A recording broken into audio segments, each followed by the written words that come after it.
Lupa ni Sir Dan.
Medyo nakainom pa sila ng isang extra dose. How about Carabao Patrol?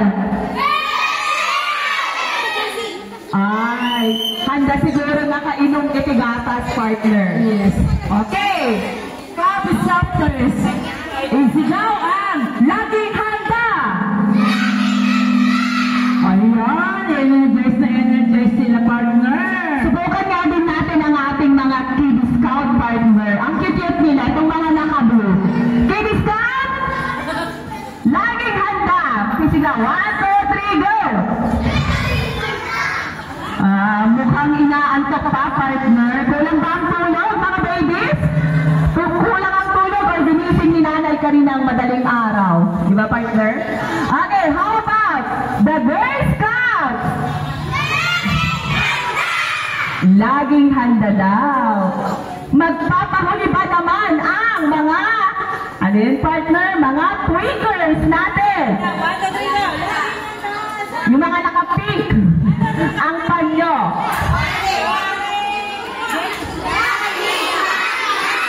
Ayan. Pinakis nila ng 25 minutes. Yes, meron din ang ating mga Star Scouts, mga ate sa likod.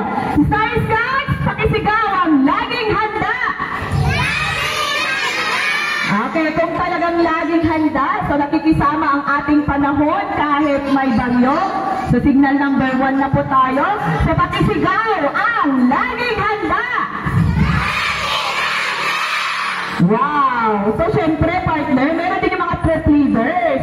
Nasaan ang ating mga troop leaders? Tignan nga natin kung handa din sila. Okay. Wow!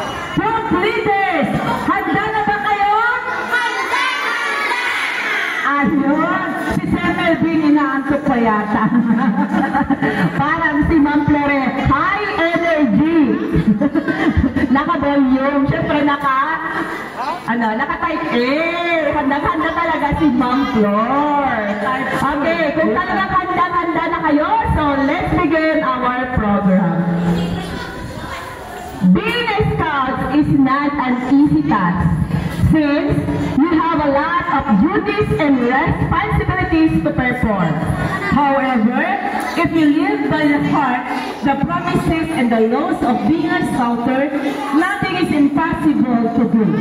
And so Scouting inspires patriotism, sound moral values, courage, character building, self-reliance, and community awareness.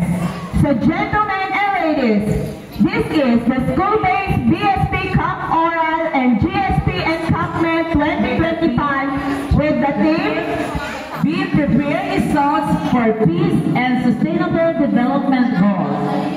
To formally begin the program, may I request everybody to please stand for the singing of the Philippine National Anthem to be conducted by troop leader Ma'am Flordaliza M. Lacar. Please all rise.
Please remain standing for a prayer